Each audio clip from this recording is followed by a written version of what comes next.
Welcome to Politics Done Right. I am your host, Egberto Willies. This is a progressive program that will take the mystery out of politics. This is the program that will encourage you to make sure government becomes we the people. Whether you are liberal, progressive, conservative, or otherwise, you get to air your point of view. We are an independent media outlet that, unlike mainstream media beholden to corporations, we only owe allegiance to you. Remember, you can also send me a tweet at EGBERTOWILLIES. That is at Egberto Willies. Let us engage. It is Politics Done Right.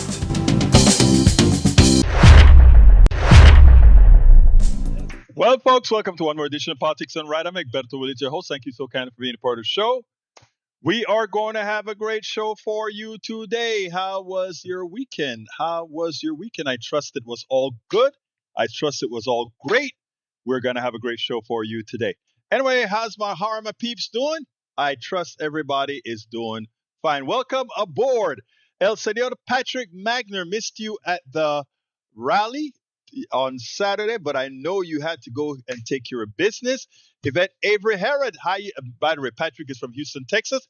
Yvette Avery Herod from Atlanta, Georgia. Welcome aboard. Yvette Lisa Blair, Atlanta, Georgia. Welcome aboard. We also have Michael Rudnan from Brooklyn, New York. Missed the first few on Substack, first few dozens. So as soon as I get more, if you want me to give you a shout out, please remember, just throw your name in there and tell me where you're from. David Noble, welcome aboard. Anyway, before I get started with what let me tell you what the show is going to be about. We'll cover three topics. I was on, on Mondays I do WBAI, and we discuss we discuss Miss Good, Renee Good's murder, and we had two topics to discuss, and that one was why did it explode so fast? Why did so many people get into it right away? And numero dos was about where are the missing voices in these rallies? And I touched on those two subjects. Normally, I just kind of extract the portion that I did because, again, it's their show. But today I wanted, after I made a comment as to why Renee was so, kind of catalyzed the entire movement. There was one of the panelists that kind of enhance and push back on what I had to say, and I wanted that out because I think she pretty much nailed it. Anyway, welcome Susan Therault from Connecticut. Welcome aboard. Bev Ferguson from Portland, Oregon. I love it. We're in both coasts. We're in the middle of the country. We are everywhere. Harry Denson from Missouri City, Texas. Marge KJ, how you doing, beautiful? And Cynthia Mana, Debbie Morrison. All right, folks, let's get busy. Before I get started, though, and the other subject is going to be, at last, the mainstream media did something very well yesterday when they had Kristi Noem on. He challenged her in a way that I haven't seen them challenge the way they should. Allison is from Flatbush, Brooklyn. Welcome aboard, Allison. And of course, Deanne Sanders from Atascocita, Texas. All right. Okay. And I also am going to talk a little bit about our Kingwood women. The Kingwood people, but the Kingwood women just took that flag and ran with it. And they are some of our best organizers out here in this area. They are some of the best. They get the crowds, they get the people out. And I can't tell you how proud I am of these women. I remember we've been doing activism. We've been doing in Kingwood, which is a very red area, not prone to activists, etc. I remember we had Occupy Kingwood for 52 consecutive weeks. I would be happy whenever we got 25 people or so out there. And on the last day, we got about, I don't know what, about 50 something, maybe 60 people. Some said 100, but I think it was only about 60 people out there for the last day of Occupy Kingwood. But I mean, Cindy Hendrickson and Vicky Feeback and a few others, Reagan and Christina and others, they put together the last No Kings, they got almost 1,000 people out here. And I mean, that's what I call some very good organizing. And I am so, so, so very proud and watching how they've stuck with it and they continue to do it. Sadly, Cindy and Vicky couldn't be at this last one because they both came down with the flu, but their proteges, Christina and Reagan, did an excellent job. And I mean, it was beautiful. And what I want to do is I want to play you a snippet of interviews that I did. I lost a couple of them because of corrupted file and something with my thing. I lost a couple of them, but I got a good representative sample of what we did. For those of you, if any of you who got interviewed or listened to that little snippet I took, when I get the time, I'm going to process every single interview and save it to YouTube so that you can have the full commentary that you gave me. Of course, I'll clean it up some. Where are you out of, Egberto? I'm in Kingwood, Texas, Susan. Kingwood, Texas. All right. Let's see. JB in North Carolina. Jane B in North Carolina. Welcome aboard. Bobby K. Buenas. And Arlene Fuchilo. We also have Para ver, Michael Rudnin. Did I call you out again, Michael? Uh-oh. You're not backing up your personal files across. No. Michael, it's not that. It's from the camera itself that actually got the corruption. I don't know how, and I don't know exactly what. I got to find that out now. Kind of figure out. Can't make that happen again. Let's see what else I've got here. Bobby K, welcome. And let's see. Bruce says back. I got Substack challenge. Some are my holy rascals. Okay. All right. Let's go for the video. I want you guys to see our Kingwood folks. Don't I have that one? Yeah, here it is. The Kingwood folks in action. We are in Kingwood, right next to Town Center. So I'm a Kingwood High School alum, class of 08. This is my community, and I want to make sure that folks here know that they are safe, that they don't have to be afraid, and that we can be here together in community. This gathering was pretty much arranged almost overnight. Yeah. It is shocking the amount of people in one day. In one night, basically, yeah. In Kingwood, Texas. I know it. On an issue that many of them would like to let go under the rug. And we can't do that. I think it's, for me, I value human life. I think it's really important that we don't minimize what happened here, that a woman lost her life at the hands of the state, and I think that that's completely inappropriate. Today is a different kind of protest. Today is about Renee Good and about her being shot by the ICE agent in Minneapolis. I'm here because it is to a point where we have reached fascism, where if a white woman in the middle of the street can be shot and dead without any consequences, then we are too far gone. At first I thought it wasn't real. I saw it actually just on an Instagram reel, and I'm like, there's no way this is real. There's no way that people are being murdered in their own cars for doing nothing by basically Gestapo. And I looked more into it, and I watched the video. I watched it from several angles, and it just felt unreal and so scary. Because this is the type of stuff that we read about in history books, that we think this will never happen in the US, but it's happening, and it's becoming more and more reality. It's honestly kind of disheartening, but I just keep trying to have hope that when my generation gets to the polls and starts advocating for stuff we believe in, stuff that we've learned, that we can turn it back around. Because history is always a cycle, so I believe that eventually it will turn back around, but I just hope that's sooner rather than later. I'm out here today to ask people to consider using their own eyes instead of listening to the judgments of others that are obviously incorrect. The group known as ICE has crossed a very important line this past week. The world and our country has witnessed the brutal murder of a lovely young woman, a mother, a citizen, a U.S. citizen, and for no excuse, no good reason that we can see. Although our government tends to want to spin a different story, but there were observers there. She was an observer, And from many, many camera angles that were taken, I don't think that our government's interpretation of this is going to fly. I am out here because I can't take any more of this thuggery of this ICE and the government that is lying to us. We need to have hearings now. We need to impeach the people that need to go. That obviously, if this is ICE's training to pull people out of cars, to shoot them, to antagonize them, then they need better training. So we need to do something about that. We need to do it now. I'm really outraged to call a mom a domestic terrorist after this administration let go of 1,200 domestic terrorists that were tried in courts by our peers, by our laws. There's no concern for domestic terrorism on their part. There have been 30 people or more who have died in custody in ICE without due process. That's not American, and I want to be very clear about where I stand in history.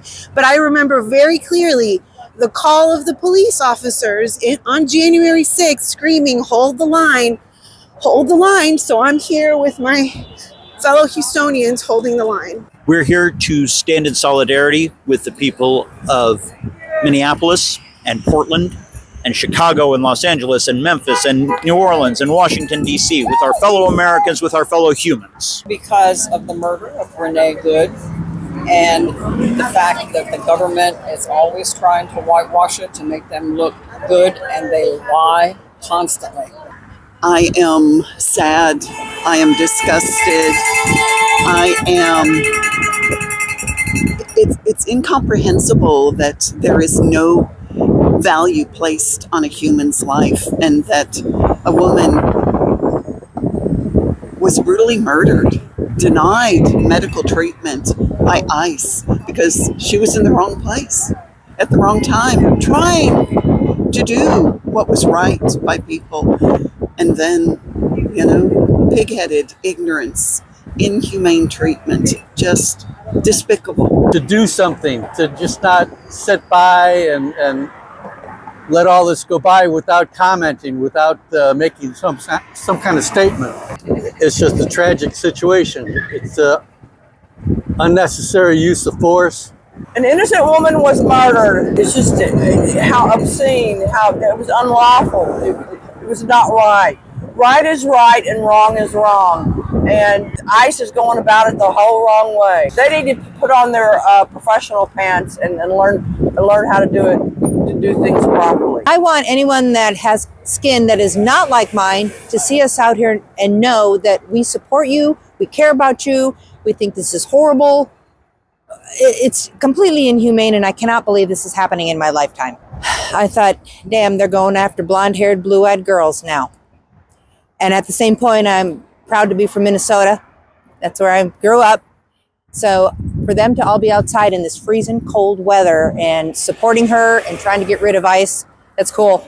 Because there was a murder that they won't be accounted for unless somebody stands up and does something about it. You have to just start at the edges and keep going. As long as there's people standing, saying something, it's not forgotten as easily. I've seen some horrible things in my state, in my country. As a lesbian, I always try to represent my people well. I owned a large construction company for 30 years. I've been in Kingwood for 30 years, I'm now a barbecue person. And anywhere I go, I try to represent my people well. My thought is, if they see that I'm okay, then they're going to say that person's okay, But the ultimate reality is that we are all the same, we're all human, and that's it. And what we have now is a Gestapo. It's a Gestapo. They're Nazis what they're doing. I studied World War II, and I never thought I'd see it in my lifetime happen in my own country. I'm here because I'm having dinner with my neighbors this week, and we disagree very strongly on a lot of things. But what we can agree on is building community and the rule of law, and that police officers should be,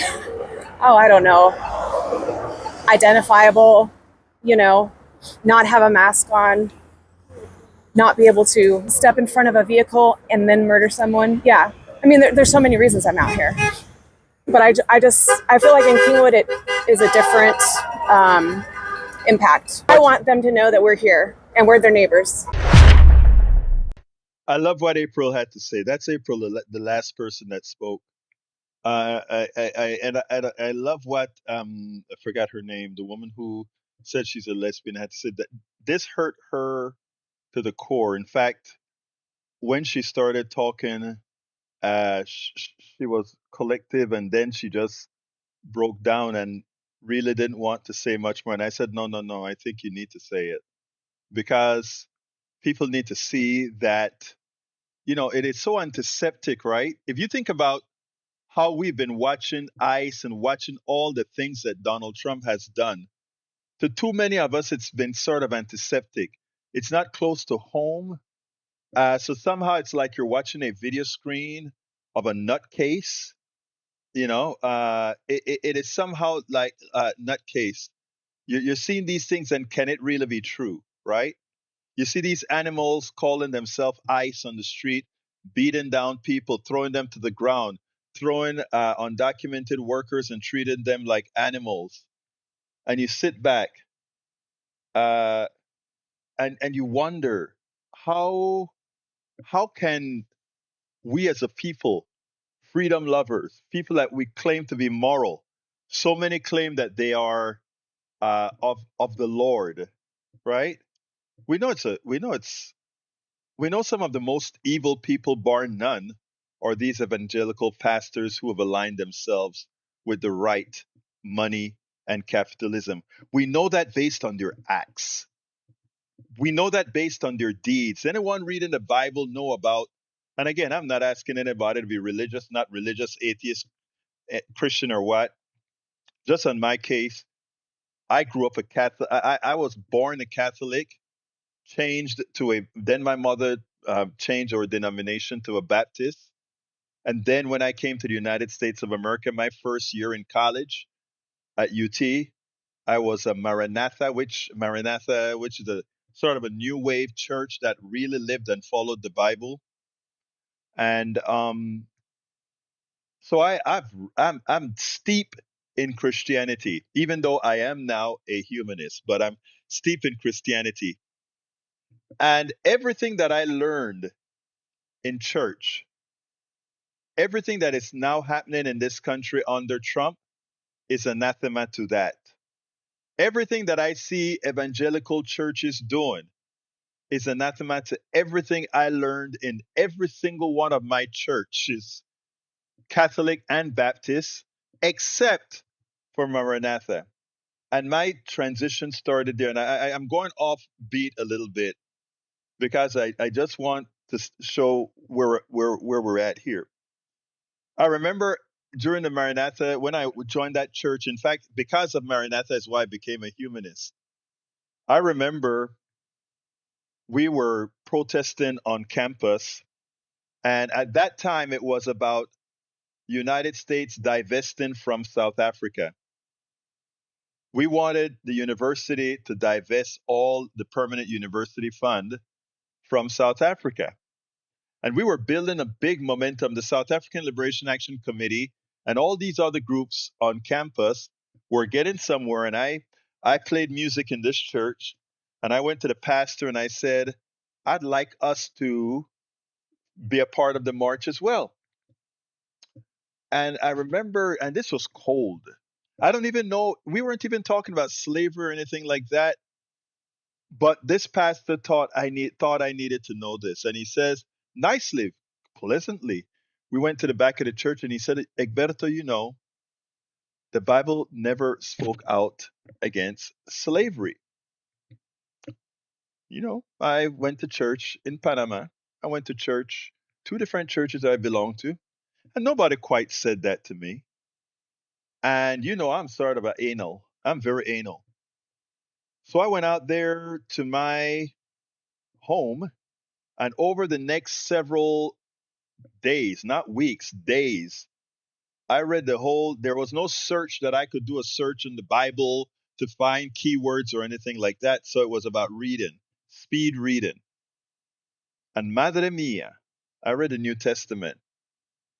There was nothing about that. In fact, It's the opposite, right?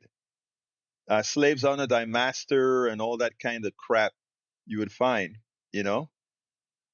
And I tell you, when that happened, I went to the pastor and I just simply said, so long. And that's when I left the church and immediately became a humanist because I couldn't be a part of a religion that somehow had some sort of that either condoned or was able to placate slavery. That's my thing. Other people have other reasons why they stay in their respective religions, and I respect that. My wife is a deacon in her church. My daughter is very well a part of the infrastructure of their church. So I respect that. I just can't do it. Now, the reason I brought that all up is all these people that purport to be Christians. My wife's church, they are strongly in favor of doing what's right, the progressive thing, to treat people right, to do right by people. Everything that I see from the church on the right, specifically the evangelical churches, is to inflict pain, is to be selfish, is to be it's and then it goes by under that tenet. That's the only way you can support and be praying over somebody as evil as Donald Trump and talk about him being sent by God, which is what they say as well. You think about that. You think about that. They call him sent by God with all the evil he represents and all the evil that he's doing. It's okay with them. It tells you who they really are, the leadership. I'm not blaming the congregation, the pew. It tells you who the leaderships are, having sold their soul in their parlance to the devil. Now, if we go a bit further, right? Old Testament, Leviticus 25, 44, 46 states, you may buy male and female slaves from among the nations that are around you. You may bequeath them to your children after you inherit as property forever. And that's what I'm talking about. I can't be a part of that. I don't see how you I don't see how you get around that. I don't see how you get around that at all. I couldn't be a part of it. Now that said, um, this president is following all the things that America has given up, all the evil that America represented, from slavery to the Trail of Tears to the Monroe Doctrine, all of those things that we grew out of. When you're a child, some children, they're selfish and they do bad things, but they do it because that's how they were reared. They were children. They don't have the things. But after you grow out of these things, you start to behave differently. And that's who we are as Americans, right? We gave up slavery, not antiseptic slavery, but slavery, the shadow slavery. We gave up. We try to atone for the Trail of Tears. We try to atone for the internment of the Japanese. We try to atone for what we had done to the Chinese as they build the railroad. We try to atone for the lands that we stole and took gold out of. We're still litigating, but we understand that some of the things that these things that we did were wrong. We get it. And while we haven't done reparations and while we haven't done these other things, at least we've stopped the bleed, or mostly stopped the bleed, or the bleeding, right? We still have some work to do on capitalism to convert it into the right kind of economic system, but you get my point. But now we get Donald Trump. And Donald Trump is talking about bombing Iran, bombing Mexico. He has bombed Venezuela, he's murdered people in the middle of the ocean. And he is our representative, people. That evil being is our representative. Okay? It is incumbent on us, if we want America to be what we say America is, to ensure that first we get rid of anybody associated with a party that has him as their leader. I mean, it's on us. Those women in Kingwood have started the pathway to electing people that are worthy. People that are worthy for our not complete growth, but our growing out of evil. We have to continue the path. It is on us. It is on us. So what I'm pointing out here, folks, is we have a lot of work to do, and we are going to do it. I know I'm going to do my part. I've dedicated myself to do this everywhere, 16 hours a day. I have dedicated myself to do it. And everyone has to make a plan to do this. Because right now, the representation of America is Donald Trump.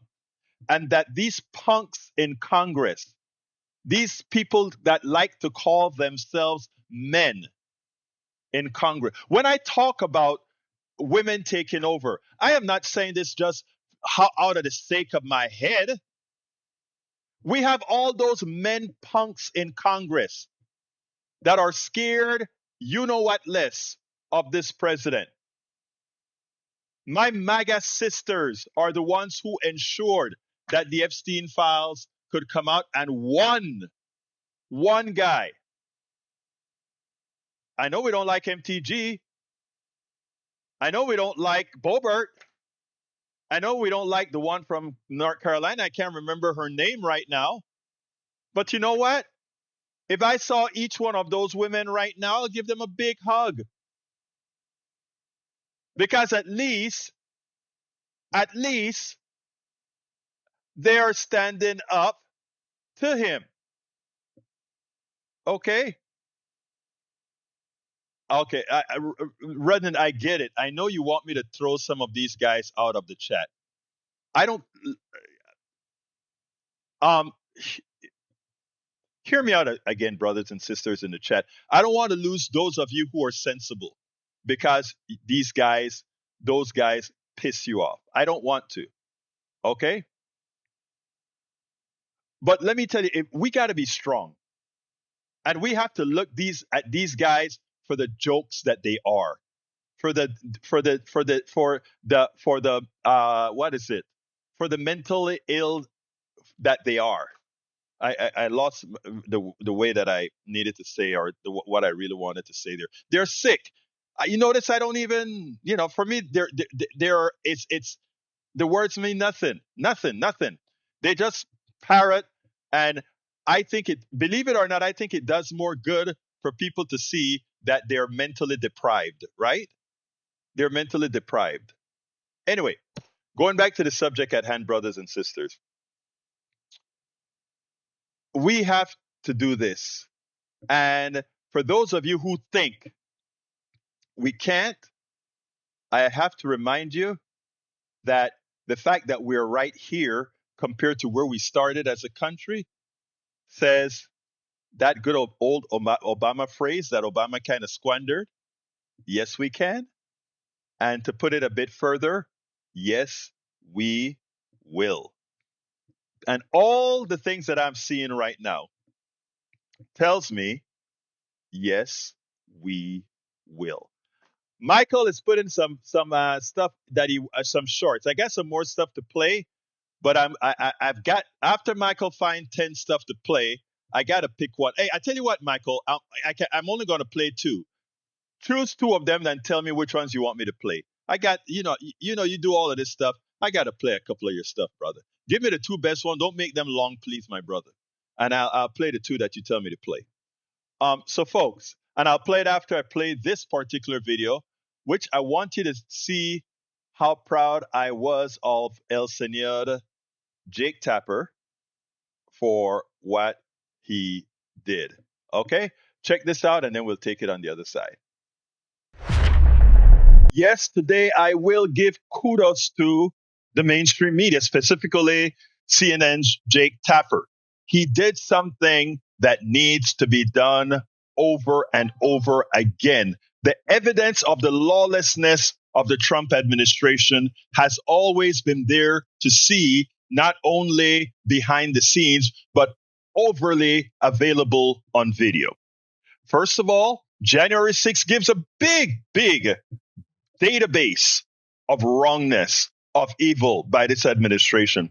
But over and again, we have videos of this administration doing illegal things all of the times, or supporting folks doing illegal things all of the time. And somehow, when they bring the Trump administration on, they allow the Trump administration representatives to snow them. No wonder the American population is not enough negative towards the administration. Yeah, they only have a 30-something% support rating right now for the administration, but that is far too much.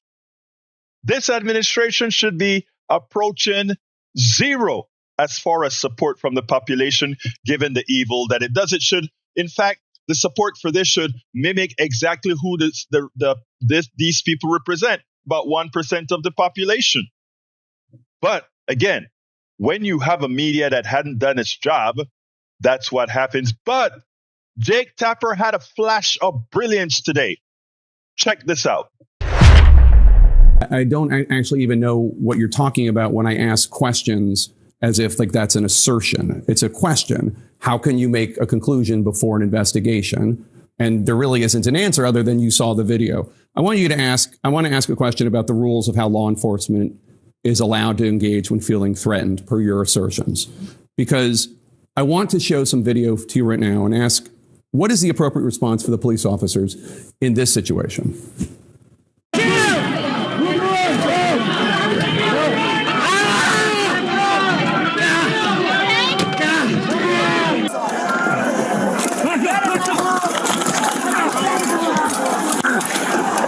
Those are law enforcement officers being physically attacked. By this standard, would any of those officers be justified in shooting and killing the people causing them physical harm? Every single situation is going to rely on the situation those officers are on. But they know that when people are putting hands on them, when they are using weapons against them, when they are physically harming them, that they have the authority to arrest those individuals. The president pardoned every single one of those people. And make sure that they're getting justice for their actions going forward. President Trump pardoned every single one of those people. And every single one of these investigations comes in the full context of the situation on the ground. And that's one thing that President Trump has been so focused on, is making sure that when we're out there, we don't pick and choose which situations are and which laws are enforced and which ones aren't. Every single one of them is being enforced under the Trump administration. And the clarity of the law stands. And if people don't like it, these members of Congress and elected officials should go change the law and make sure they have that debate and policy change. I just showed you video of people attacking law enforcement officers. Undisputed proof, undisputed evidence. And I just said President Trump pardoned all of them. And you said that President Trump is enforcing all the laws equally. It's just not true. There's a different standard for law enforcement officials being attacked if they're being attacked by Trump supporters. We just saw that. This individual and these instances and these investigations all have to be taken and done correctly in context of every situation that is happening on the ground. So what we are doing today as the Department of Homeland Security is out there with our law enforcement officers, making sure that we're targeting the worst of the worst and that we're talking factually about each situation and making sure that we're bringing those perpetuators of violence back to justice, bringing them to justice and making sure they face consequences for their crimes. Now, imagine if every time one of Trump's officials come on TV and speak out of two sides of their mouth and try to say how something done by the left is so bad, generally not, of course, and then just give the image of January 6th and what it is. In this case, look at how hundreds of your supporters beat police officers, bear sprayed police officers, banged police officers with instruments and fire extinguishers, used poles and slapped them. And not one of them are in jail for that. Donald Trump pardoned every single one of them. And this young lady who was in Minneapolis saying, I am not mad at you. I am not mad at you. And all her whole job was to make aware to the population in Minneapolis, in that neighborhood, that the ICE thugs were on the round. Their ICE thugs were in their neighborhood. That was her goal, not to obstruct or not to do anything other than inform people, right? And for that, and turning to move away, she is murdered by an ICE thug, but yet it is okay. Again, the question is, if someone is beating cops for Donald Trump, it's okay. You even get a pardon. If someone is supporting their community, it is okay to murder them under the false statements that somehow they were putting the officer's life in danger. We have video for both of them. We have videos for both of them. We have videos for both of them, and it should be used all of the times, every single time on TV when the Trump officials come to lie. Rarely are they used effectively. Jake Tapper, great job.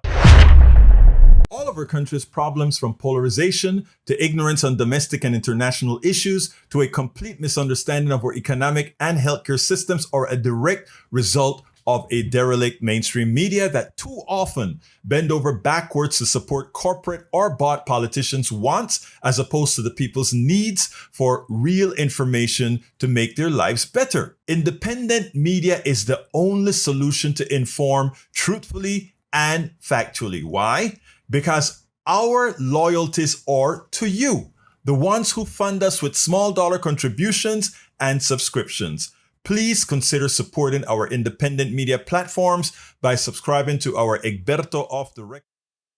About that, had to run and get the door. Anyway, folks, okay,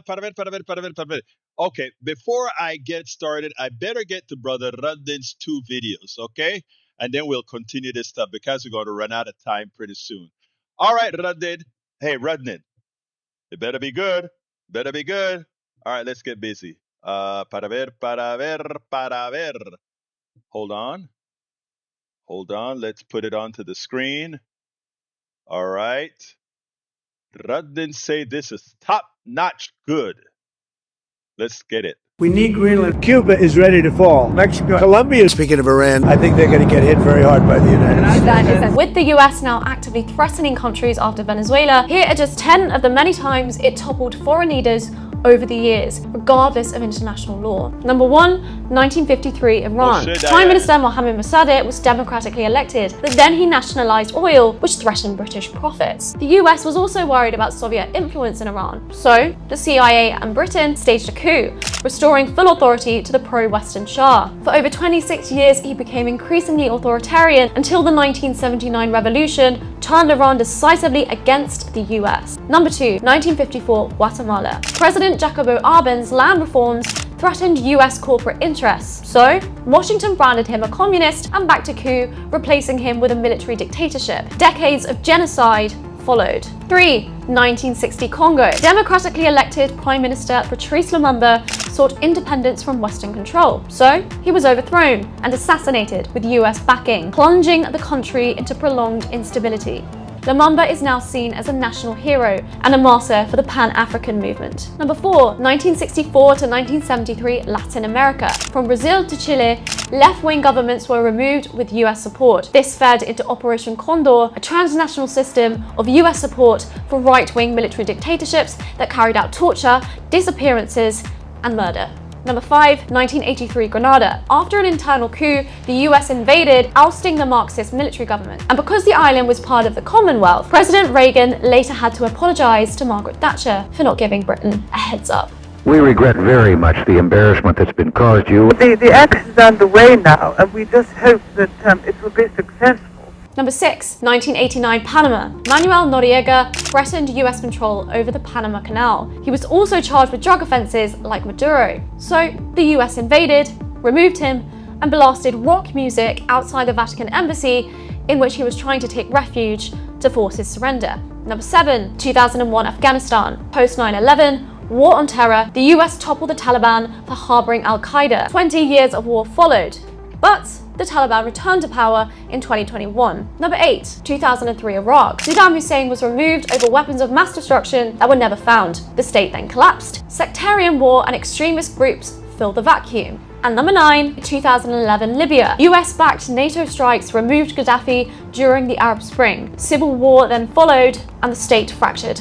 And here we are at number 10, 2026 Venezuela. All of these covert operations, sanctions, economic warfare and military threats follow a wildly familiar pattern, don't they? A deliberate US strategy to control governments, plunder resources, and shape the world order. We need green. Now, let me just tell you, okay, because I find it ironic that she has 10 of them, right? Let me name a few others. Haiti, Dominican Republic, Nicaragua, Honduras, and Chile.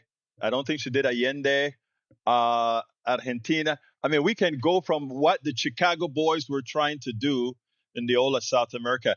There was a reason for Hugo Chavez and the Bolivarian Revolution. Nobody wants to honestly talk about that because it's not cool. Neoliberals don't like to talk about that, whether they're Republicans or Democrats. But it's our history.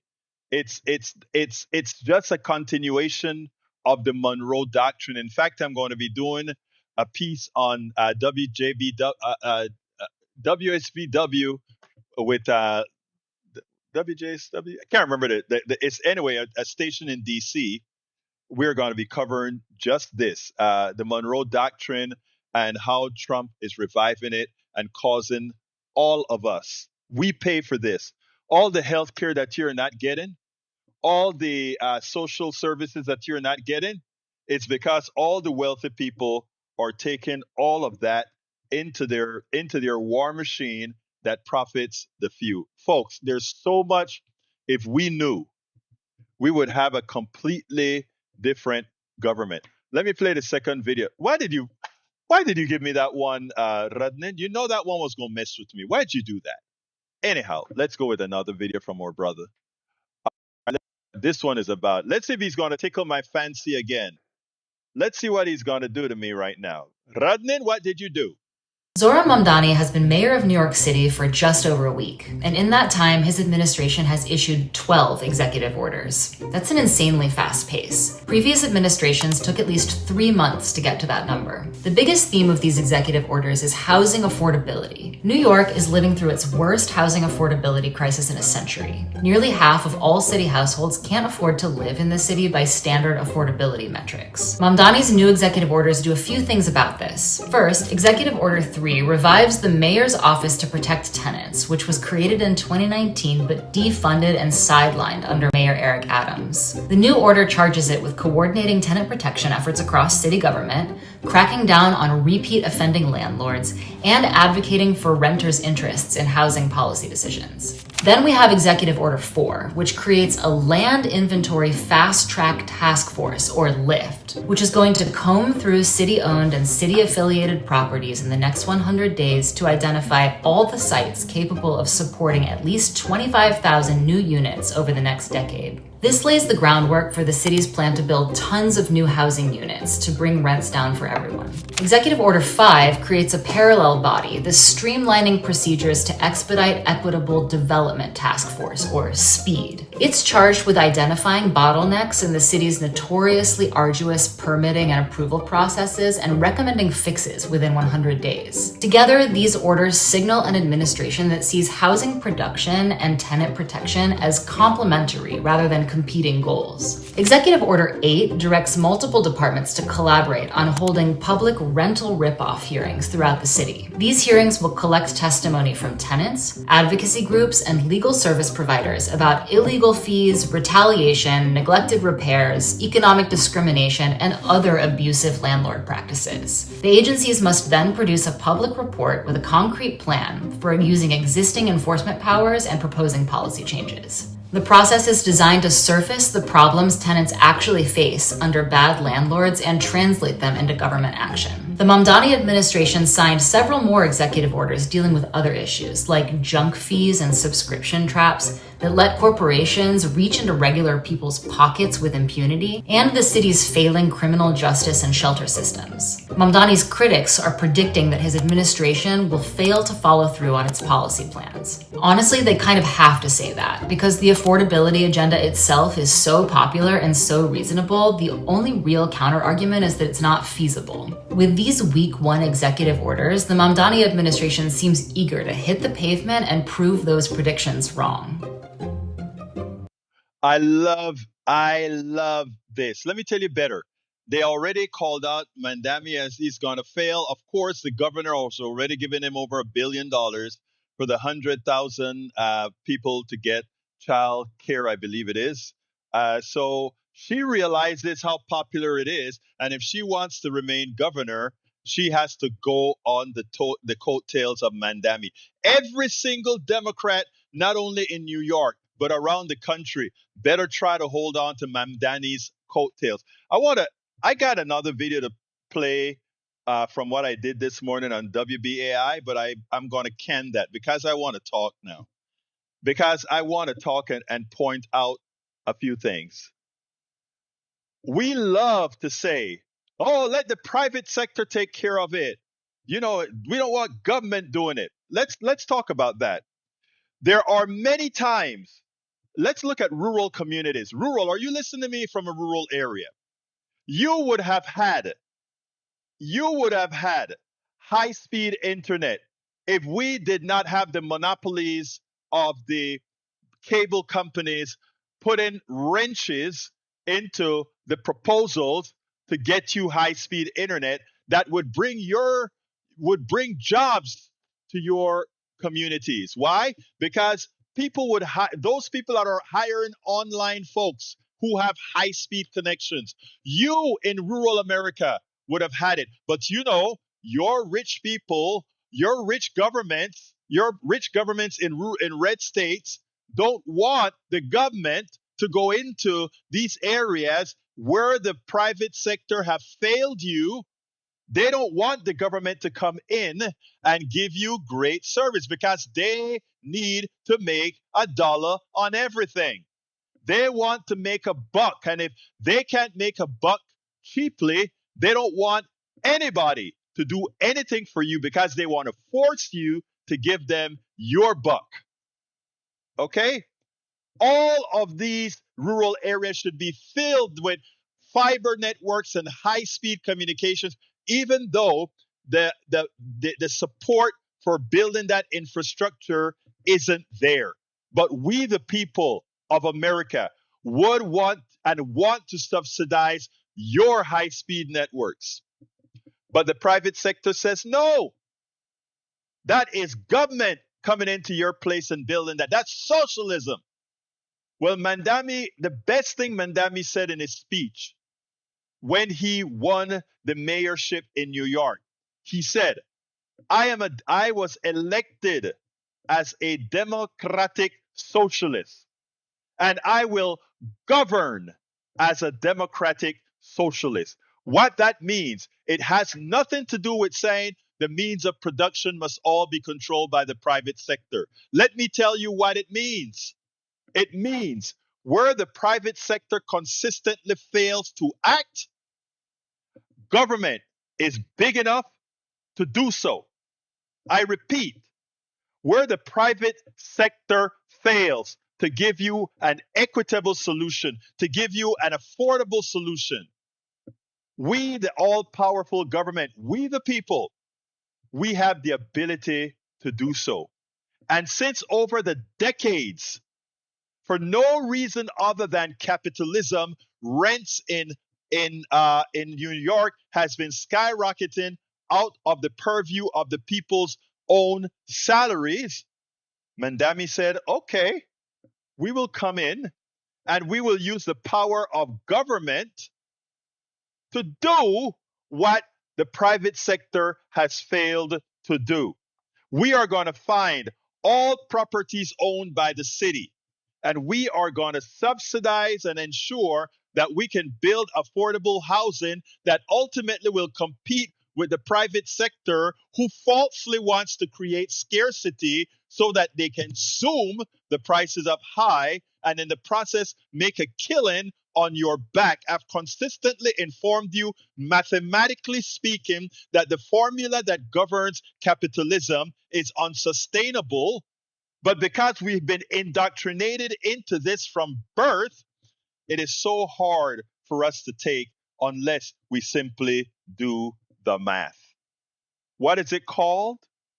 The math. Every economic system has a formula. The formula of the capitalist economic system is that capital grows, wages are steady, and only capital goes taxed at a lower rate than wages, which are stagnant. That's a mathematical formula right there. And it says that formula, anybody who knows science, anybody who knows math, anybody who knows basic arithmetic knows that that formula is equivalent to all capital moving in one direction, and that is to those who are best able to accumulate capital. It's not up for debate, it's not up for questioning, it's just a statement of fact.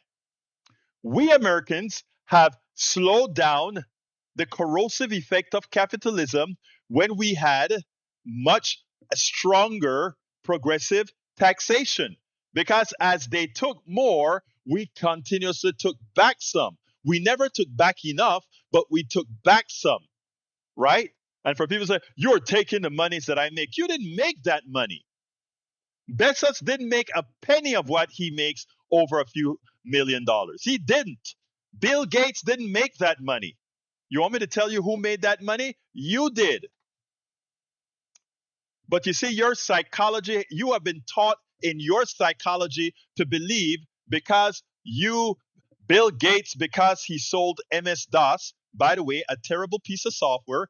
I've looked at the entire code base of MS-DOS, the ugliest piece of software you would ever see, the worst kind of spaghetti code and all of that. Windows 3.1 was the first half sensible piece of code put out by Microsoft, and Bill Gates had very little to do with it.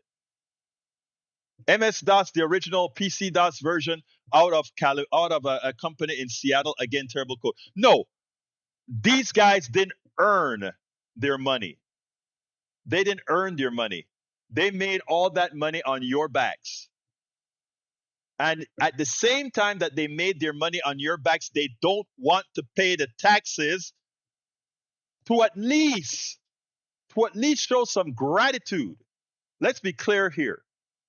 All that AI stuff that you see out there, people, that's your work. Your work. How is it your work? How is all that AI your work? You paid the taxes that educated the engineers and scientists that are building the connectivity of the databases that create AI. But let's go a bit further. You are the raw material for AI. Everything that you write, including every comment you're making here today, form the base of AI. Forms the database of AI. That's you, your work. But we have to change our mindset. Michael Rodney, you see you got me off on a tangent, Michael? We had another video, but we can't do it because that story is so important. That Danny story is deeper than just rents. It is deeper, much deeper than just rents. It's about everything within our economic system. Absolutely everything. And I hope all of you who are listening to me today not only share what we're talking about here and discuss it with your friends and family. If there's something that you disagree with me, hey, Berto, how can you speak about capitalism like that? That is what built our roads and our buildings. No, it isn't. You built our roads and buildings. Capitalism just took it off of just took the profits of after you have built those buildings. It just took the capital from it. You see, it's all about how things are said. It's all about how things are interpreted. And we have learned to subsidize the rich. We have learned to be subservient to the rich. We have learned to think that there's something about them that we don't have, which the truth is, everything about them is what they've extracted from us. Look, I built products, man, from scratch. And I thought I was all that. You can find all the product, a bunch of the products that I built, anywhere from $50 to $10,000 a piece. I thought it was all that. Until I self-examined and realized, absent the taxes that all you Texans and Americans paid for this great university system you have, the great engineering degree that I got out of the University of Texas, I would never have had. So everything that I've ever invented in my life, and by the way, I don't make a damn dime from it because the corporations are the ones who hold it.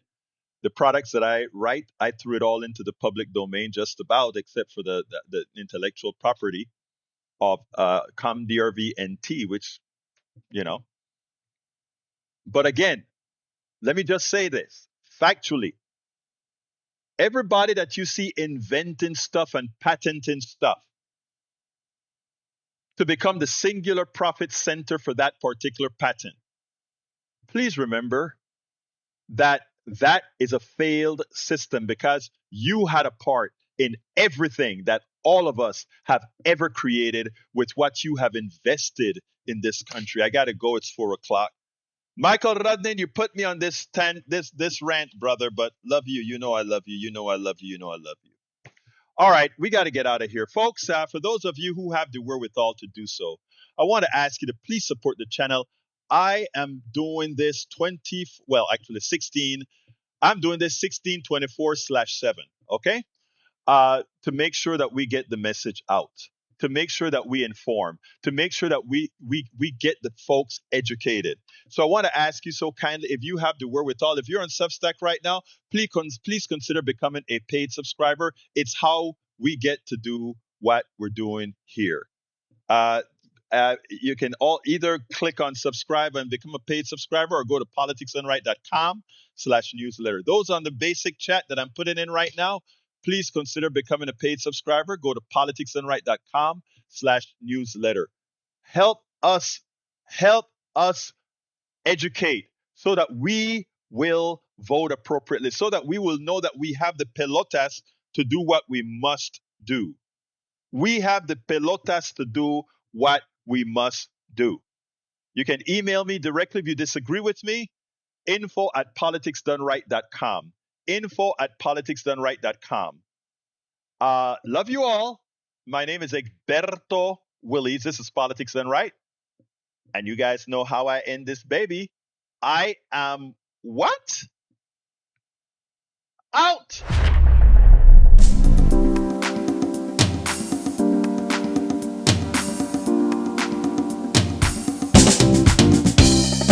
Welcome to Politics Done Right. I am your host, Egberto Willies. This is a progressive program that will take the mystery out of politics. This is the program that will encourage you to make sure government becomes we the people. Whether you are liberal, progressive, conservative, or otherwise, you get to air your point of view. We are an independent media outlet that, unlike mainstream media beholden to corporations, we only owe allegiance to you. Remember, you can also send me a tweet at EGBERTOWILLIES. That is at Egberto Willies. Let us engage. It is Politics Done Right.